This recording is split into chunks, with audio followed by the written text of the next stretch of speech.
Two? Is this lighting better? Yeah, yeah. No, with the light on. Okay. Yeah. Let me turn you down a little bit. That's what Martin says too. Yeah, no kidding, eh? I'm Jewish. And movie is... Movie was Terms of Endearment. Yeah, it was. Can you believe I picked that, eh? Well, did you use any Kleenex to cry or no? I hate that because we start off in the middle of the movie. Like we do such a terrible job of... Oh yeah, we're not good reviewers at all. Absolutely. Like whoever is looking for a movie review is like, this isn't where you'll find it. We do spoilers. We have no idea what we're doing. Coherency to our discussion about a movie. Like we don't have any like, we should talk about this first and how we came across. Like we don't have anything. It is in a movie. There's you do the introductions and then building and then the climax and the denouement and like they've got all this. It's a piece. It's like they threw a bunch of trash in the ground and we piled it up and started talking. Yeah, and I found one. What about this one? Look at this. Look at this old sad little comment I have to make.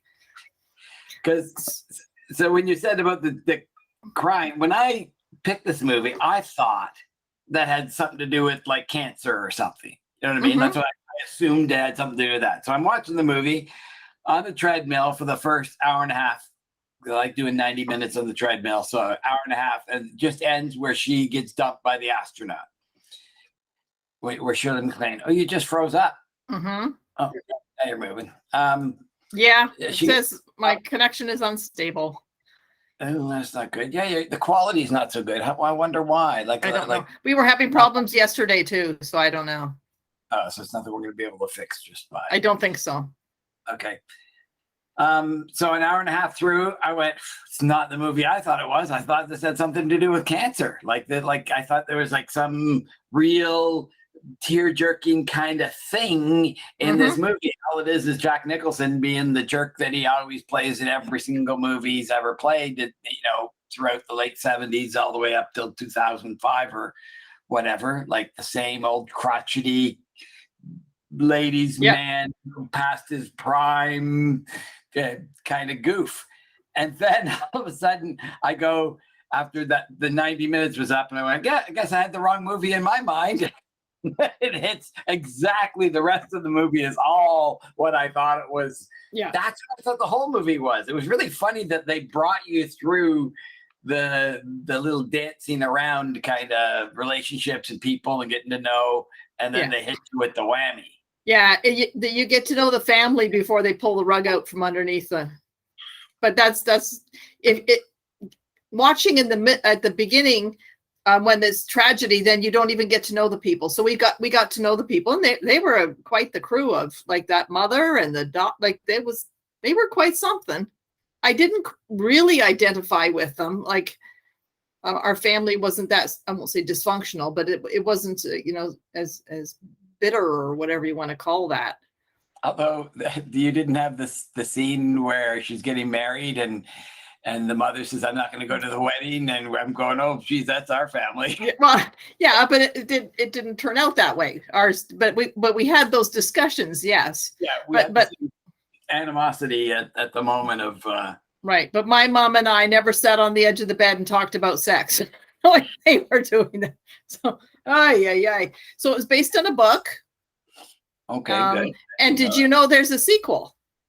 No, maybe, yeah. It's called Evening Star, and it's about a decade later, and the kids are growing up. So, oh wow, no, I think I'd like to watch it just because I feel like I know the characters. So they don't bring Deborah Winger back, I don't think. But oh look, the daughter looks just like her, or like it's not like that. So, it was nice that there was a lot of stars in it, like recognizable people. Yeah, that I appreciated. When I saw The Moving Man, I thought that's John Candy, but like it's not John Candy. But I really thought it was for a minute there. Oh, did you? Yeah. Yeah. No, I didn't really like it up until that changeover at the hour-and-a-half mark, and then it became the movie that I was hoping it to be. I almost started thinking of that movie that you picked in the 70s. What was that called again? The smoking one? Yeah, stop smoking, quit. Can't remember. Cold turkey. Yes. Yeah. Where like it seems like they had 6 hours and the cutting room floor to put together that first hour-and-a-half and went and grabbed stuff and went, this will make a movie. Because it didn't have a wonderful coherence that I wanted. It just, like you said, you didn't sort of empathize with the characters. I sort of didn't empathize with the whole storyline. I just, like, she's fooling around, Deborah Winger fooling around on William Hurt. No, Jeff Daniels. No, not Daniels. Bridges. Jeff Daniels. No, one of the two. Yeah, I see it right here. Oh, man. Jeff Daniels is Flap Horton. Yeah. What a name, Flap. Yeah. What kind of person named their kid? It's the writer too, right? So it's like somebody called him on purpose Flap for some reason. Yeah, I don't know why. And did you know Deborah Winger played Wonder Woman's sister in Wonder Woman? Nope.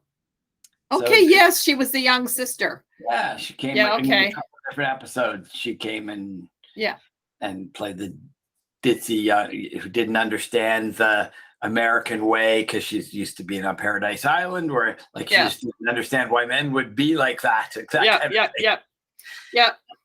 So yes, I didn't cry, but I welted up for a while. No, I cried. Yeah. When she said the line, what is it? How hard this is. I thought it would be easy to let her go, but it's the hardest thing in the world. And it's like, yeah. Well, mostly because we have some family references as well. Losing a child. That's part of our story, although not ours personally. So we can't quite get the connect with the storyline the same way someone else might. But I kind of didn't understand the mother-daughter relationship. Like they shouldn't be getting along, and yet they both depended on each other. And yet, the mother saying, you should be having an abortion is like, she is not supporting her daughter in the marriage. She's not, so many things you would think that they don't get along, but yet they did depend on each other for so much. That phone rang so many times. And was ignored so many times. Yeah. At the same time, they understood that incongruity in their normal mother-daughter relationship. I wouldn't say normal because there is no normal mother-daughter relationship. No, but healthy. It wasn't healthy for a certain amount of things. And it was funny because it wasn't healthy at all. Then it felt real healthy. Yes. You know what I mean? Despite cancer, it wasn't even just that. There were other things that I went with. How come they're so healthy when they were so screwed up? The circumstances went so bad, and yet that's when they sort of pulled together. Like she even, embraced the son-in-law who she'd like to smack upside the head. But he didn't deserve her. I was trying to figure out. We can't tell. We don't know for sure. I'm pretty sure he was sleeping around. So was he, like Emma and when his name is Clap, I get it. Flip and clapped and clack. And I get, because it's such a stupid name. I put any stupid name in. So that's unfortunate. But the whole thing when somebody had said this to me a long time ago, and it was really interesting. So I watched that unfold in the movie, and I tried to see if I could put it together that way. If you are really afraid your partner is fooling around on you, it's because you have that ability within you to fool around on them. You're scared. Your fear of them is your fear of yourself, actually. Yeah, that's what they say. you're not a kind of person who would ever fool around, you can't think the other person would ever fool around. So you Yep. wouldn't think that about the other person. Yep. And when that unfolded here and it went exactly that way, she was afraid of him fooling around. And I'm sitting there going, oh, that's because you want to fool around. Like, that's so obvious. And she did. But it turned out that he was. Her instincts were correct. And yeah, it sort of reminded me of the Entertainer, in the fact that people just did what they sort of wanted when it comes to outside of wedlock doing what you want to do. You know what I mean? Like, yeah. I don't remember growing up thinking that movies had this pervasive attitude of do what you want when you want. But now that I look back at movies, I sort of think that was what a movie wanted to show you. It was sort of strange that I never learned that from movies, or never understood that from movies. Yeah. There was a couple of themes that I really appreciated. There were, like, I liked seeing, like, Aurora's hair was all put together and perfect. And then as her daughter gets sicker, her roots grow in and her hair is a mess, and she just doesn't care about that anymore. And so at the wake, you can see her roots have all grown in, and she doesn't give a rat's behind because she's just lost her daughter. So I thought that was kind of seeing this, buttoned up lady who wanted things to be a certain way, just, let that all go. And she started with the painting, her Renoir, and then she used, like, she wouldn't let her have the Renoir so she could sell it and get herself out of debt. She used it to get him or that was the thing, to get the astronaut into the bedroom, want to come and see my Renoir. And at the end, she moved it to the hospital room. Yeah. So I really like seeing that continuity. There, one thing I wanted to see and I didn't. At the wake, she's sitting on the porch, on the steps all by herself, and she's sitting on a blanket. So I went back to find where that blanket was, and it was just a blanket in her house. I wanted it to be the blanket that her daughter had kept with her in the hospital room, and it wasn't. And I thought, oh, that would have been a really nice touch. Yeah. And a really nice touch would have been John Lithgow going to the wake, and you don't even see him. He doesn't interact, but he looks from afar and mourns her loss in his own way. Yeah. That might have been a really nice touch. But I mean, what can you do? Or even him coming by the hospital room and sneaking in or something to visit her. Or, something. Yeah. And that seemed like a strange, like, so remember when she really wanted to have sex with her husband, then he was about to leave for work, and then he runs back in, and they're obviously going to go do it. Yeah. And so you think, well, she's the sex-starved one. Well, maybe he's not sex-starved because he's already having an affair on her. You know what I mean? Like, that's the sort of thought process that, like, but then why is he at that moment going, I'll focus on my wife and not go to work? You know what I mean? So maybe he wasn't yet then. Yeah, it's confusing about when he actually, because he said, oh, it's not me. But it's like, yeah, okay, he was eventually having an affair. Yeah, but and it's funny how, what I appreciated it about the thing is, both of them are having affairs, so you think, well, that's a rotten marriage. But it's like, in their own way, they loved each other, and he's going to miss her when she's gone. And like, so, like, everybody has feelings, even though it's not a great marriage. It was, it was something, and it's what they had. And so, I don't know, I just kind of can more appreciate the fact that not just because everyone doesn't have the same thing the way I have, or has the same family or whatever, doesn't mean it's not valued and important and all that. So perfect, and what they wanted and what worked for them, and for sure. So it was a real peek into that family, even though it's very different than mine. I appreciated that. That's what I felt like about the Entertainer. That same thing of, holy smokes, that family made that work. Like, holy, very, very strange. Yeah. But there were certain things, like, I loved Aurora's panic when her daughter wasn't getting pain medication, and she's running through the hospital saying, it's now 10 o'clock. I have, like, that was just so real. Really? I found that. I like that. Really? I thought that was like, obviously, your daughter, and they said we can't give it to her till 10.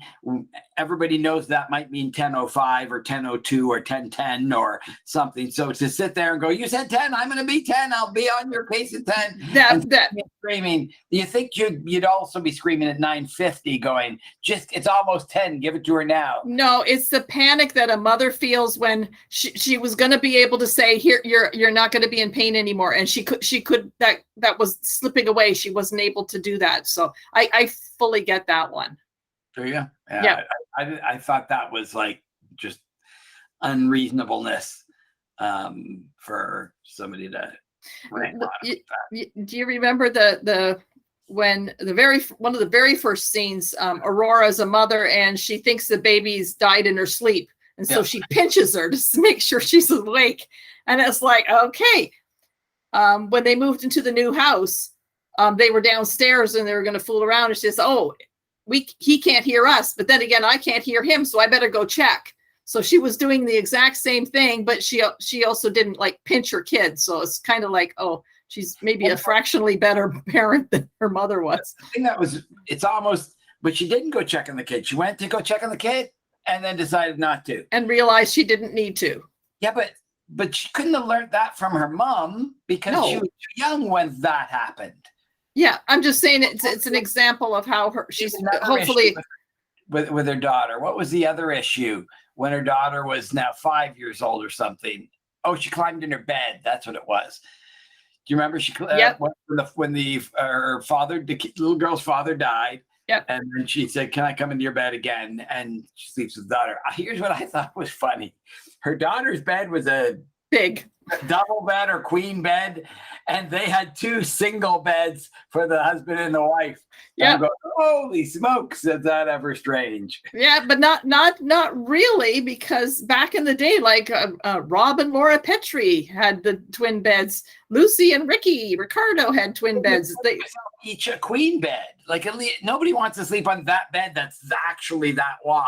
You know Agreed. Like when you start out poor, and so you're both in twin beds, but then if you can afford a bed that size for your daughter, you should think that. But so clearly that was a different kind of marriage then, right? So yeah, but the bed, I get it that you want to sleep in 2 separate beds, but the whole idea that you are willing to do an army cot, essentially, you each get an army cot to sleep in. You can barely roll over in the same spot. And they've got a Renoir on the wall. You know what I mean? Like, I don't know if she bought that later. Yeah. Excuse me. But yeah, I like Jack Nicholson. I thought did a really good job of being that. Like, I mean, that's the character he plays. But like for myself, it's like I don't understand why he's an attractive personality. But it's like, okay, clearly he's charming or whatever. But like her, she was like, "You're driving me crazy," and he was driving her crazy. She was driving him crazy. I mean, I like the Danny DeVito character better than him. He just seemed like he was trying to do good. You know what I mean? And yet he didn't get all jealous when certain things would happen. He just sat he goes, "I really, really like her," and then just sort of sat in the wings and lived with what all these guys hitting on her, where he had to watch it happen. And for being so cranky, she had a lot of bees buzzing around her hive. Like, I guess, attractive, possibly wealthy widow, maybe, I don't know. Yeah, well, with the Renoir. And so what else do we have? Oh, her line that she used when she wanted to convince her daughter not to get married. She said, "You will be making a mistake of gigantic proportions, and it will ruin your life and make wretched your destiny."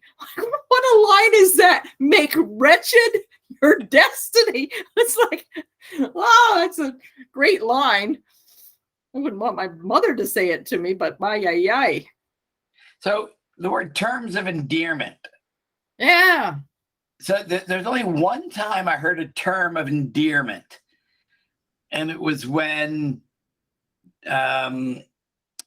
Jeff Daniels or Flap Horton says to Deborah Winger or Emma at the very beginning, and she's now his wife, and he said something like you're my great ass now, or something like that. Like, Yeah. you know, you have a great ass and you're mine. That kind of, but he said it in a term. And I went, oh, that's the first term of endearment I've heard, because it's by calling that, and she went, oh, really? Like you said that about me in a harsh but sexual but marital kind of way. And so she liked it. She was happy. And I went, okay, first term of endearment I've heard. And then I didn't hear any of the rest of the movie. No. Jack Nicholson would certainly come up with these little terms of endearment. You know what I mean? Like, you're a shark's breakfast, or you know what I mean? Like, yeah. And what he said, you're going to just have to trust me about this one thing. You need a lot of drinks. And she says, to break the ice. And he said, no, to kill the bug that you have up your. It's like perfect line for him, but it's like, that's no endearment.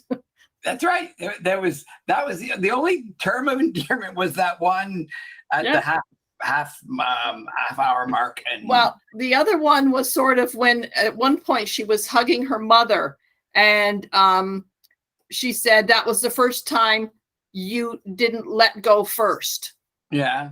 So that I guess was as well. But yeah, I didn't think of that as like worthy of the title. Terms of endearment. Terms of endearment isn't what we're thinking it is, which is right. a set of words that are endearing. I think it's more the terms of their relationship. Right. Like, in other words, the dichotomy that they're different and yet the same. You know what I mean? Like, even Jack Nicholson, or what's his name, Garrett Breedlove. Did they ever say Garrett Breedlove? Yeah. They did? Yeah, I think so. Oh, I don't remember.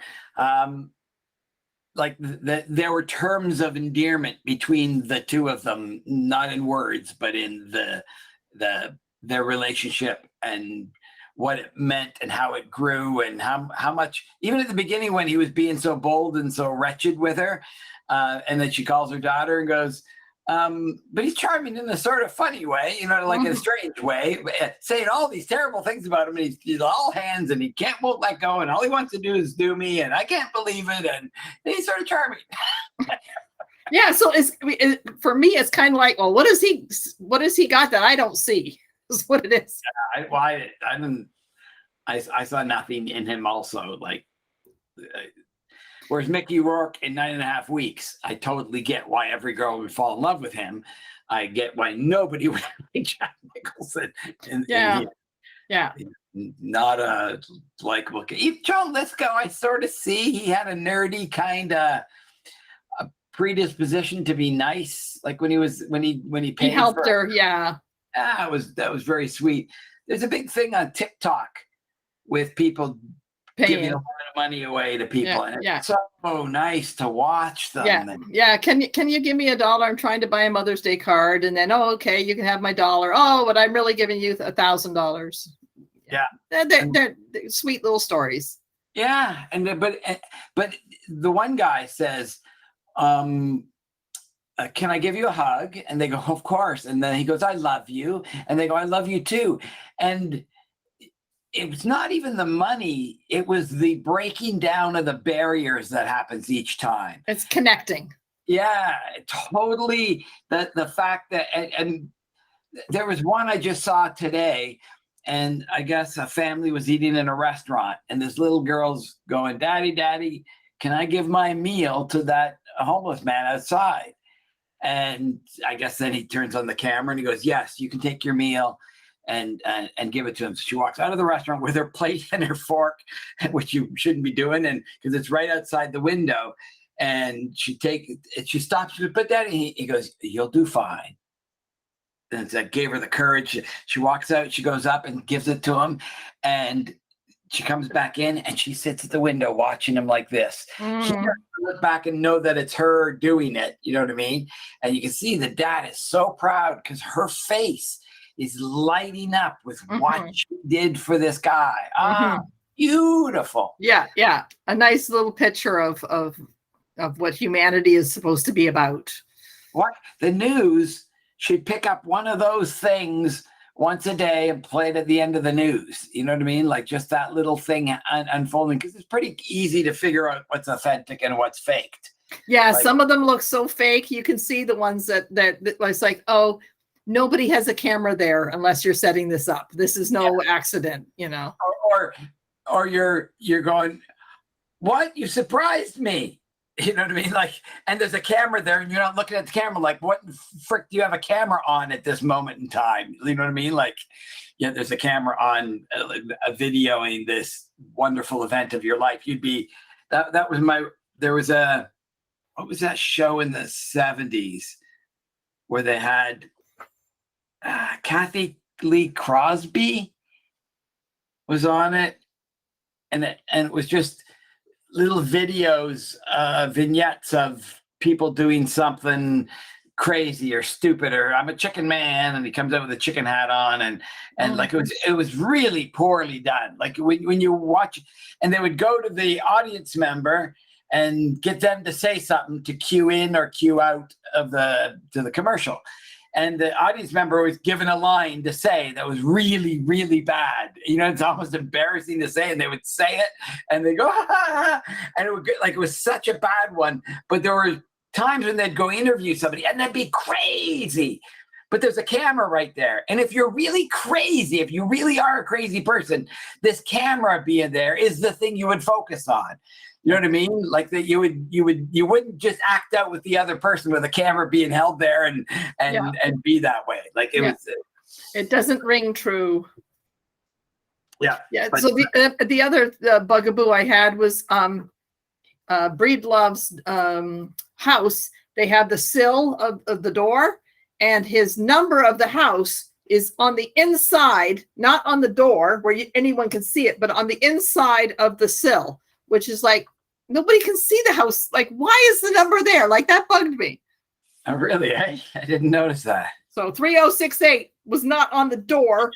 It was hidden. I remember the numbers, but I don't remember that being on the wrong thing. That's hilarious. Because I remember looking at it. That his number was that. Because then I'm sitting there going, okay, what would her number be? 2 more ahead or 4 more ahead? That kind of thing. Yeah. Yeah, those things are distracting sometimes. There was a couple of things that were distracting. I don't remember what they are now. It had something to do with that. I mean, I know what it was. That rickety house they lived in first. Yeah. Oh, bad. Very rickety, but there was something strange. The stairs to go up, and then when they were leaving, they were coming down those stairs, and the mother was walking down, and a couple different people were walking down the stairs. And I guess the maid was leaving, the maid they keep hiring to go do the stuff. She's leaving the place, and she's holding on to the banister.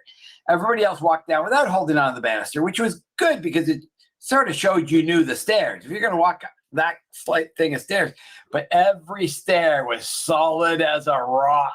Well, that's because you don't let stars fall, right? But it was looking old and rickety. Like it looked like it was the everything's dying. The wood's been there forever. But you watch every step down that thing, it's not moving. It's like they built a perfect stairs and then painted it and scratched it up and made it look like old. Yeah. But it was a brand new set of stairs. Yeah. Well, there's other things like when Aurora kept taking her shoes off, and it's like, well, is there more of a significance there? And I kind of want to go back. Does that mean now she's comfortable, or what does that mean? Like there's a few things that were done that I'm thinking, okay, there's probably more meaning to that. Yeah, that it's like would probably do well to watch the movie a number of times, and you'll still get new stuff all the time, which is interesting about a movie, which I like. And I do want to watch the sequel one day. I think that would be a thing to put on the list of things to watch, mostly because the kids will have grown up. But yeah, well, what kind of grandma? Like, I love when she was shrieking, "You're making me a grandma," and the grandson had to call her Mrs. I know. That was weird too, right? It's great. It's like, I am not grandma, and not owning up to your age. You're 50. No, you're really 52, and the kerfuffle that makes. Yeah, that was sort of funny. But yeah, I'm so glad the movie ended the way I was assuming. I just thought maybe I didn't have the right movie. The term Endearment wasn't a cancer movie, and some other movie was that I'd mixed them up in my head. But yeah, it was. Well, as soon as he said, "Is that a lump you have?" And like I went, "It is the movie." Holy smokes! Yeah, moment, like sort of you're holding your breath, and that was.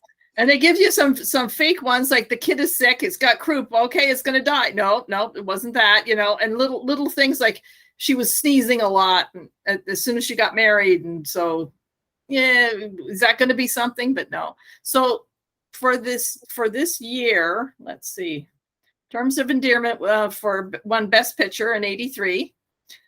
Shirley MacLaine won Best Actress.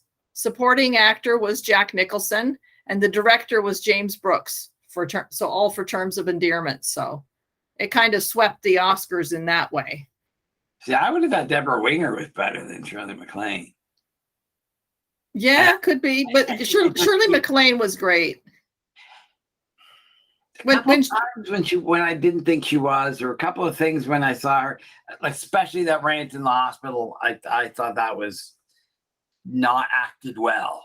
Oh, what I thought. If you really are about to muck everything up in the hospital because of your daughter's thing, you would have a more frantic thing, not just like you're teaching a class kind of antics. You know what I mean? Like she just went Harry like this. You know what I mean? She didn't. Yeah. It would be deep in your soul if you're doing that. If you think your daughter's in pain and she deserves her pain medication now, and you'd be wretched, you'd be crying and pleading. You wouldn't just be like a teacher being mad at people, and that's what it seemed like. I didn't like that acting moment. It didn't seem. Oh, I loved it. That's weird, eh? Yeah. I liked the way they did her death scene as well. Like the mother, you could just she just sort of watched it and she didn't do anything about it. Waited for the nurse to come in, and I thought that was kind of nice. Like it's almost like she's sitting there knowing that her daughter's passed, but if you don't move, it won't have happened yet. Almost. Yeah. Like I can hang on to it just a little bit longer until you force me to. Yeah, it's just and the husband's sleeping through it. I mean, that happens all the time. Yeah. So it was. I like those touches per se. That saying goodbye to her kids. I thought that was done okay too. I love how the fact that her kid was mad at her, and she said it's okay that you've been mad at me. Still be a nice person and you'll get over it. But that was actually the fact that she said the fact that you won't say you love me is okay. Yeah. Because that's what's going to eat at him later in life. The fact that I hated my mom. Why would I send my mom to her grave telling her I hate her? And she's going, that's okay. That's not a thing. Don't worry about it. I know you love me. Yeah. That was the hardest thing I think for me to take more than her death was that line. Yeah, no, that was good. It was done very well. She's got a kid who's mad at her and never really seemed to like her decisions because she was acting like an idiot. Like I'm wondering why they had no money. Like was she just stupid or was she like I could never figure out why she had to ask her mom for money. Like the guy was working. Why didn't she do some part-time work or stop having kids or I kind of didn't get that. Yeah, and then she'd ask her mom for money and how difficult that was for her. You think just go get a job somewhere. But the fact that she's got to buy 5 chocolate bars for her kids, I think probably shows that. Yeah.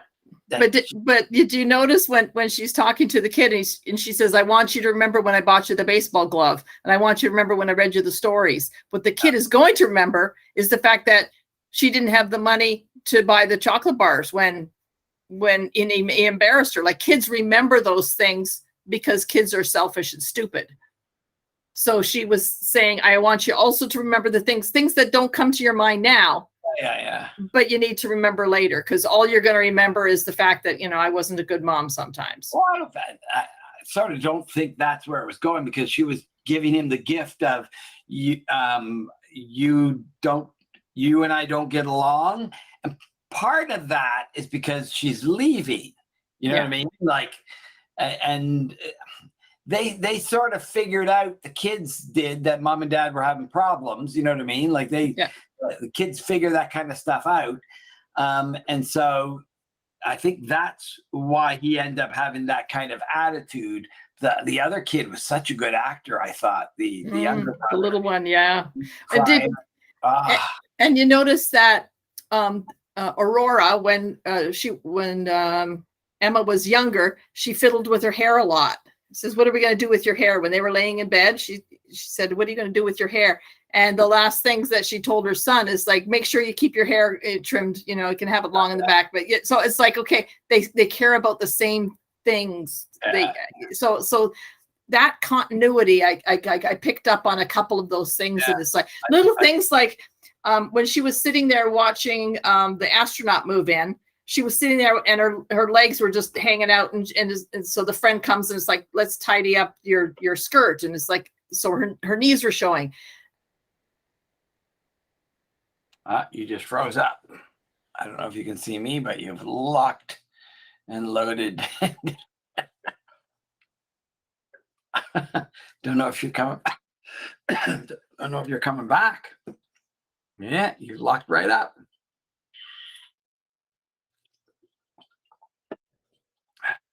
What are we gonna do? Are you coming back? Are you coming back? Maybe you'll hang up and connect back up again. I don't know. What do? I hang this up. Will it hang up the whole thing? Because you and I are the only ones in this call? I think it might. Can I just disconnect you? I don't think so. Oh, it hung up. It's still recording. Now it's just me. So maybe you will call back. Let's see. Wipe some glasses down while I'm waiting. If I stop recording now, and there she comes back. Little ding.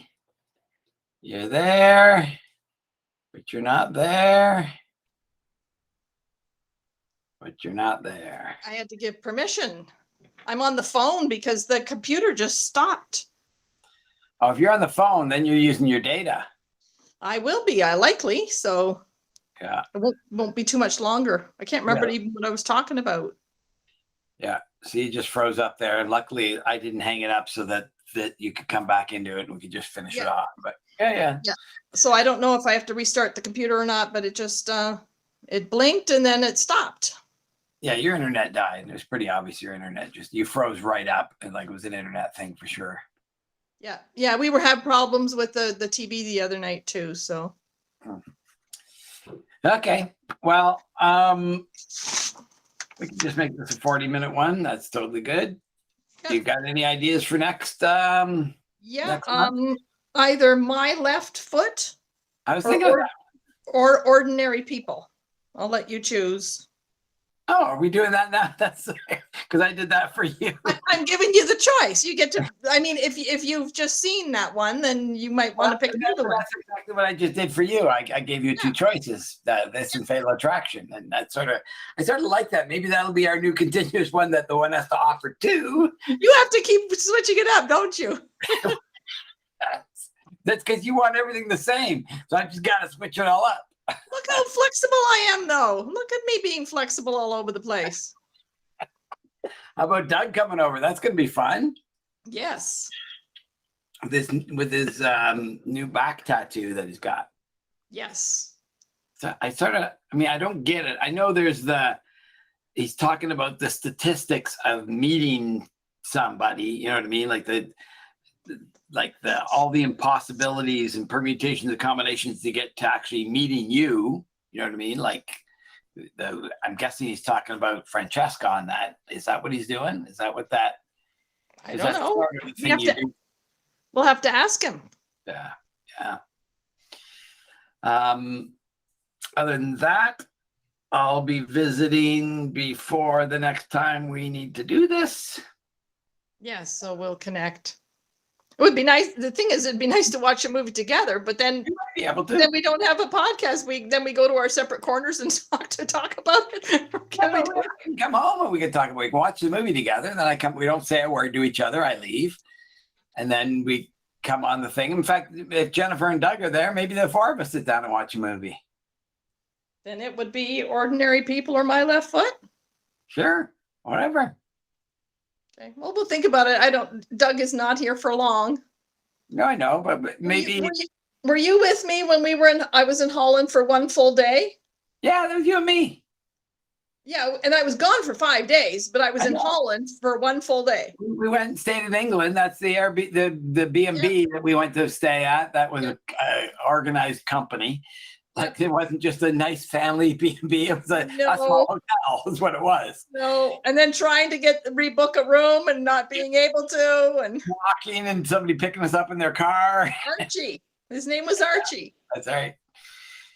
The weird things we remember, eh? Yeah, and then the train rides we were on, and I have some video from those train rides. I had a video camera with me, so no, I remember that one. That was Doug's PhD, was it, or is his wedding? So it's either one of those two. I don't know which You went one. to both of those things? Yes, I've been there 3 times: the family reunion, Okay. Doug's wedding, and Doug's PhD. Right. And then I was there with Martin when we went on our cruise. So, Yeah. but that wasn't a family thing. That was just visiting. Well, we should stop eating up all your data because you don't want to have no data left. This is using a fair bit of data. So Okay. we'll talk to you soon. And when I get this, I'll send it to you probably tomorrow or something. And then Whenever. you can put her up. Okay. Okay. Be good. Yeah. Bye. Bye.